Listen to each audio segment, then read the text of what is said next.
మనకి నైట్ 12 గంటల అయితే లోడింగ్ అయితే స్టార్ట్ అయిందండి. వాటర్ గారు ఫోన్ చేసి నీళ్ళైతే పట్టేసుకోమన్నారు. సరేనే మన బండి కూడా అయితే పాయింట్లో పెట్టేసి నీళ్ళైతే పట్టేసుకున్నామండి. మీకు కనిపిస్తుంది కదా మన బండి అయితే పాయింట్లో కూడా అయితే పెట్టేసి వీడియో అయితే తీసానండి. ఇది మన ప్యాకింగ్ షెడ్ అండి. ఇంకా ప్యాకింగ్ అయితే రాలేదండి. ప్యాకింగ్ కోసం అయితే వెయిట్ చేస్తున్నామండి. ప్యాకింగ్ అయితే మనకు లోడింగ్ అయితే స్టార్ట్ అయిపోతుంది.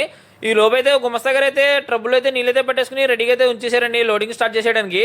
మీకు అనిపిస్తుంది కదా ఇది ఎక్కడంటే మన హ్యాచరీ వచ్చేసి మన తుని కోస్ట్లో అయితే హ్యాచరీ అండి.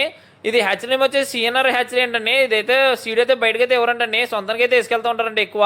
మీకు అనిపిస్తుంది కదండి మనకైతే ఒక బకెట్ అయితే వచ్చిందండి. ఒక 2 బకెట్లు వచ్చిన తర్వాత మనకైతే మన కౌంటింగ్ కోసమని ఒక స్పూన్ అయితే వేస్తారు కదండి. దానికోసమని అన్న అయితే ఒక నట్టు అయితే దేవుడండి. మీకు అనిపిస్తుంది కదా ఇదైతే పిల్లలైతే మన ట్యాంక్లో తీసుకొచ్చి దాంట్లో వేసి మళ్ళీ దీంట్లో షిఫ్ట్ చేస్తారండి.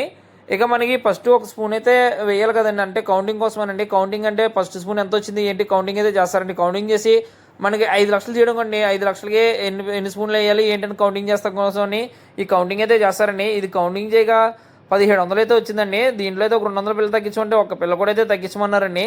ఎందుకంటే అంటే ఈ వాటర్ గారు అయితే కనుక బయటకి అయితే అసలు ఎవరంటండి సీడు వీళ్ళు సొంత ట్యాంకులకి అయితే వేసుకెళ్తూ ఉంటారంట.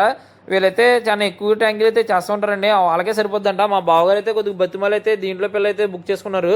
ఈ వాటర్ గారు అయితే కనుక కొద్దిగా కొంత పిల్లని తగ్గించానంటే అసలు నేను తగ్గించానని అన్నారు. ఆయన ఎందుకన్నారు అంటే వాళ్ళ క్వాలిటీ అయితే అంత పర్ఫెక్ట్గా అయితే మెయింటైన్ చేస్తారు కాబట్టి వాటర్ గారు అయితే కనుక ఏమన్నారు. ఇది హ్యాచరీ నేమ్ వచ్చేసి సిఎన్ఆర్ హ్యాచరీ అండి. మనకి లోడింగ్ అయితే 5 లక్షలు అండి. ఇది అన్లోడ్ పాయింట్ వచ్చేసి మన జాలిపూడి దగ్గరలో అయితే అన్లోడ్ పాయింట్ అండి. ఈ వాటర్ గారు అయితే కనుక హ్యాచరీ వాటర్ గారు అయితే పర్ఫెక్ట్గా అయితే మాట్లాడుతారండి. సరే నెక్స్ట్ వీడియోతో మళ్ళీ వెళ్తాం.